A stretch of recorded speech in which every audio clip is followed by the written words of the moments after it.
Welcome to Voices of Experience, the podcast of the National Speakers Association. I'm your host, technology strategist and futurist, Crystal Washington.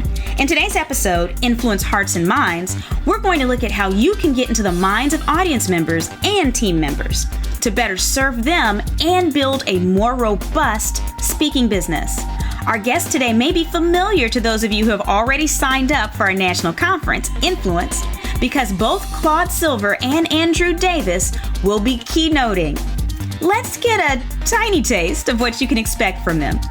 Let's get started. On today's segment on Voices of Experience, we have with us Claude Silver. Now, Claude has some wonderful statistics for us to help introduce her. She has 50 years experience of being human, 30 years of working with corporate cultures, 15 years experience as a scholar in psychology, human development, organizational development, and 15 years as a creative strategist studying human behavior. Last but not least, she has spent 6 years hustling alongside Gary Vaynerchuk. Thank you so much for joining us today, Claude. It's a pleasure to be here. Thank you for having me.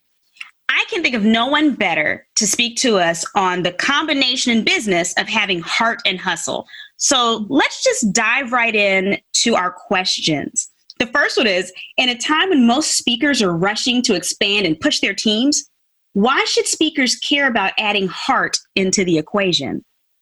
I love this question. There is not a better time to be more human.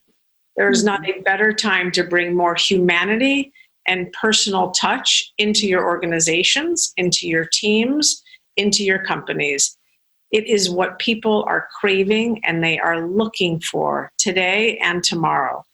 We used to think of jobs taking just muscle, physical strengths.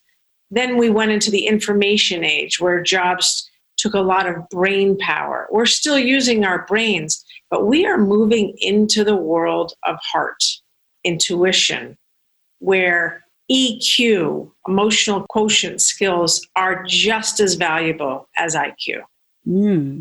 So with that in mind, what 3 things would you suggest all of the speakers listening to you do to ensure that their employees and team members feel valued, not like they're simply a seat filler, since we are moving into this intuitive heart space?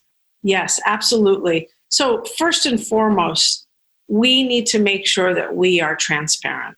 We are communicating with honesty, with integrity, and we are telling people what is going on. That is the first thing. The second thing is belonging. People are craving to know that they belong and they matter. And that encompasses diversity and inclusivity and equality today. That is absolutely essential. And the third thing is purpose. People want to work for a company that has purpose. People want to be guided and coached towards their purpose. Now, this is really interesting because you mentioned transparency, which is obviously, I think, us communicating honestly with our team. You mentioned belonging and how that touches on diversity and inclusion. And then you talked about giving people a sense of purpose. Are you finding that this is easier for larger or smaller organizations to do? Or are you seeing, is this a struggle for everyone? What does the landscape look like for implementing these 3 items? Well, I think it's interesting because there are corporations out there that are reporting to Wall Street. And so they may feel like they don't have time, energy, money to put towards the things I just mentioned. It only takes a human being. It only takes someone to care, to be kind, and to be compassionate to do the 3 things that I mentioned. So at the other end of the spectrum, there are plenty of mid-size or smaller organizations that are independently owned and operated that might want to put more time and effort in terms of retaining their staff. And those things that I mentioned, and there are many, many more, are going to have a wonderful knock-on effect to your bottom line, which is retention, which is exactly where people skills come into play. So I don't see it as an either or. I see that we're all in this challenge and opportunity together, and it really just takes a culture shift. We have to want to do this. So what I heard from you that seemed so amazingly valuable was you're underscoring that there's even a financial benefit to this. Even if someone maybe isn't the most heart-centric person, the fact of the matter is employee retention, we all know that that there's a cost associated with having to replace employees. And there's nothing like having people that are loyal and do great work. So thank you for pointing out that piece. Now, we've talked about our internal customers. So let's talk about our external customers. Many speakers give talks in hopes of causing audience shifts.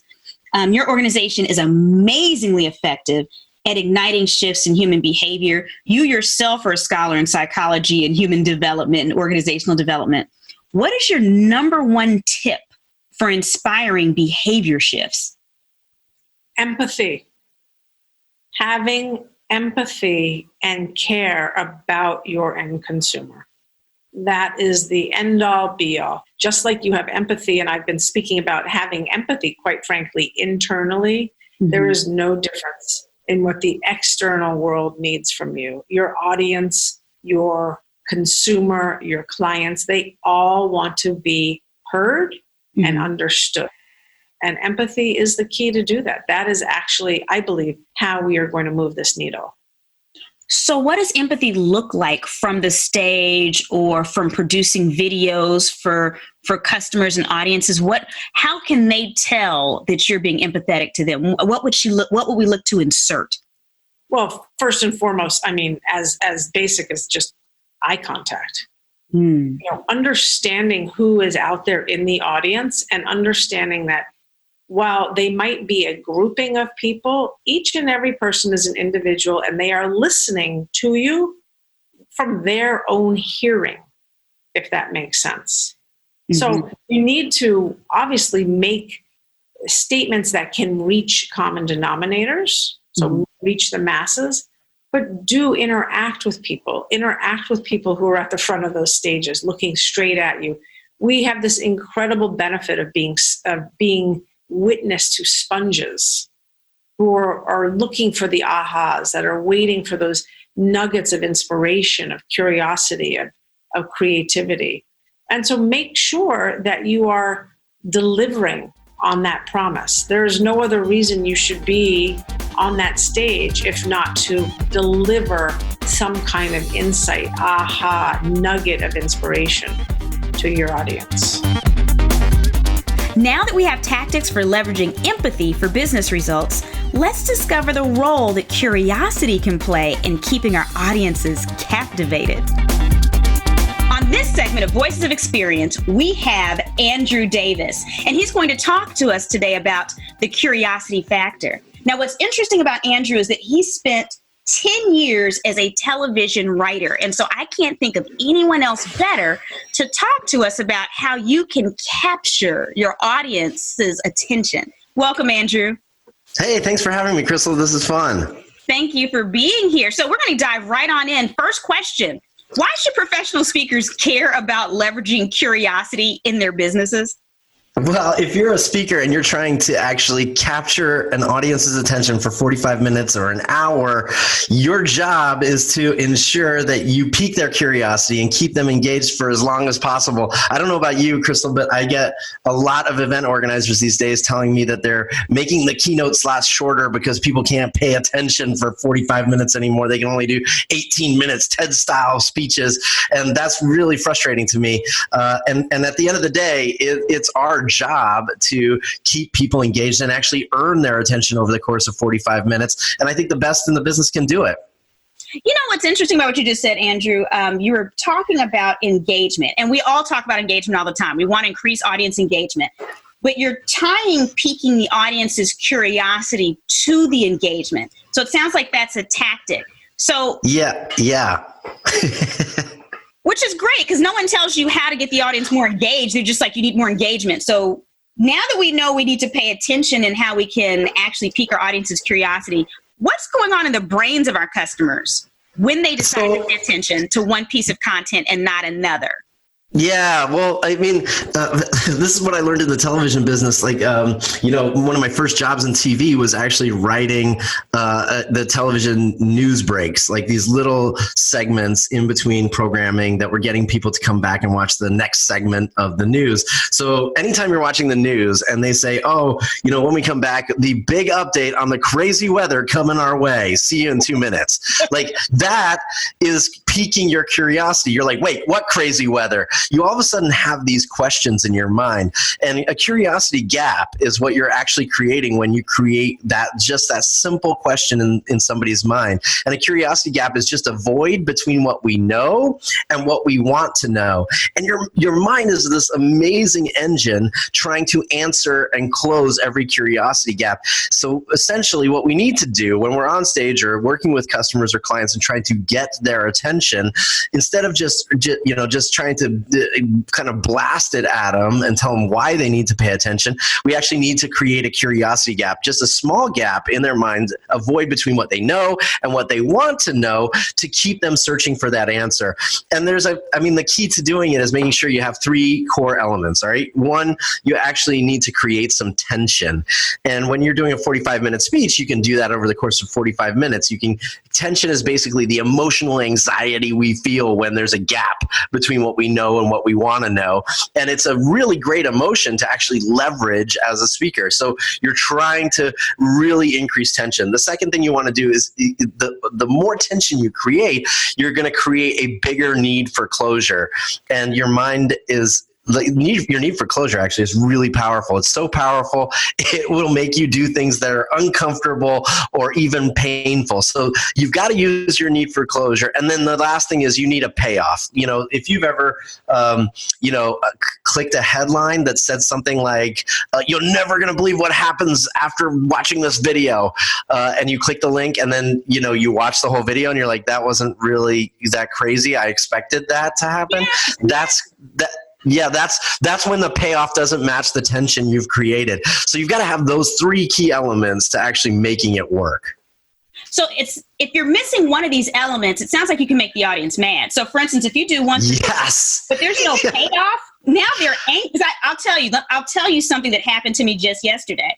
I was on Facebook because that's where crazy happens. Yes. And there was this image that said inappropriate content, maybe partial nudity, but based on what it was saying around it, it didn't make any sense. When I clicked on it, do you know what it was, Andrew? It was a picture of He-Man action figures in a pile. Never thought about the fact that action figures are all running around in their drawers, right? So I was angry. So I was like, what is this?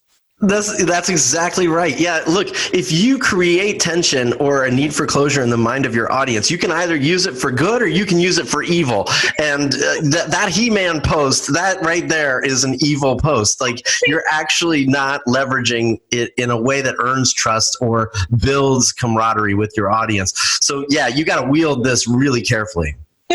Okay. Now, you actually gave us the perfect setup. You gave us the 3 core elements we need to pique curiosity.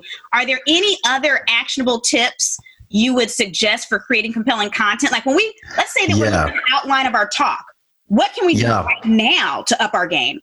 Okay, I'm going to give you 2. There's a lot more, but let's just do the 2 main ones that I learned in the television business. You can learn by just watching reality TV. So if you're listening right now and you're like, how do I make my speech better and increase my curiosity factor so that I can get people to be really engaged? I want you to go watch some reality TV because they do these 2 things really, really well. First, they delay the reveal. All right. Like if you're watching a makeover show, I'm a big fan of Fixer Upper. If you watch that show, you know that they're making over a house for 45 minutes in the reality TV show, but they never show you the outcome until that last segment. And your tension is building that entire time. And at the end of that second to last segment, when they say, hey, Janice and Crystal, are you ready to see your new home? And they go straight to a commercial break. You're like, no, I got to see this, right?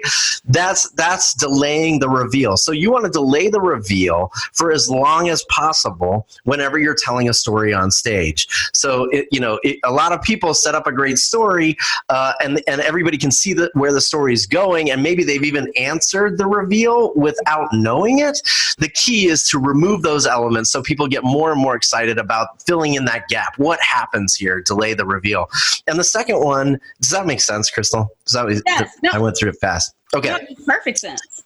And then the other one I think I'd share with you guys is you want to raise the stakes. Okay. So in any good reality television show, the producer or editor that's actually putting it together is looking for ways to actually re-edit the content to increase the stakes for the characters that you care about. And raising the stakes is just a very simple formula. You've got to show me something that your audience cares about and then threaten it for as long as possible. So if your audience cares about like a social media trick that's going to change their lives. Now that sounds like clickbait, by the way. So maybe I'm increasing the need for closure too high and the payoff's not going to measure up. But I can actually raise the stakes by showing them something that they want and then delaying that reveal, threatening that reveal with lots of other tips and tricks before I get to the mega one. Does that make sense? It does. It does.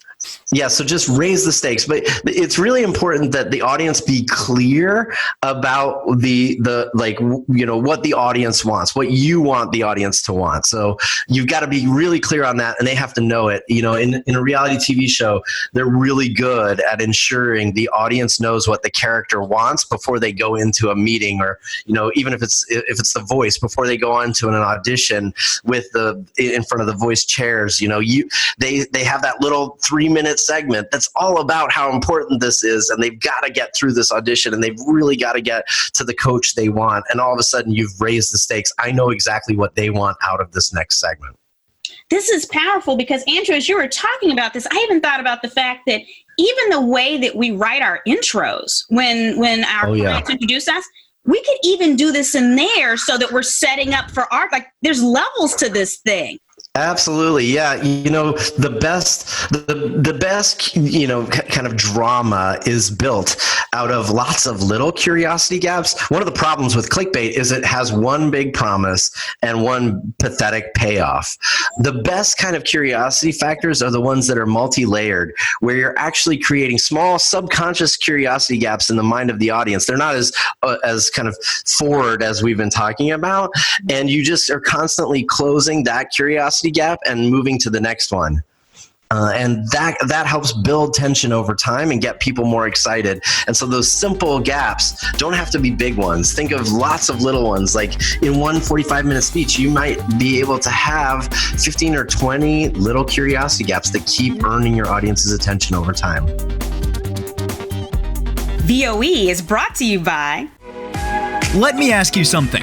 Are you sick of the ebb and flow of revenue in your business? Are you tired of not having a process you can prioritize every day that guarantees results and scalability? What about all of the technology that's not working for you? SpeakerFlow is the only company geared towards helping speakers achieve predictable revenue by leveraging technology to get organized, get known, and get paid. Whether it's our CRM, consulting, or our mansion retreats, we've got you covered. Stop by speakerflow.com to schedule a free discovery call today. If you haven't already signed up for Influence this August 1st through 4th in Washington, D.C., you can get more information and sign up today, right now, for the annual conference of the National Speakers Association. Simply visit nsaspeaker.org/attend/influence20. Thank you for tuning in to Voices of Experience, the podcast of the National Speakers Association. Catch us on your favorite podcast app, YouTube, and NSA's social media profiles. Tune in for next week's episode, Hidden Speaker Opportunities. Oh yeah, you're missing opportunities right in front of your face. See you next week.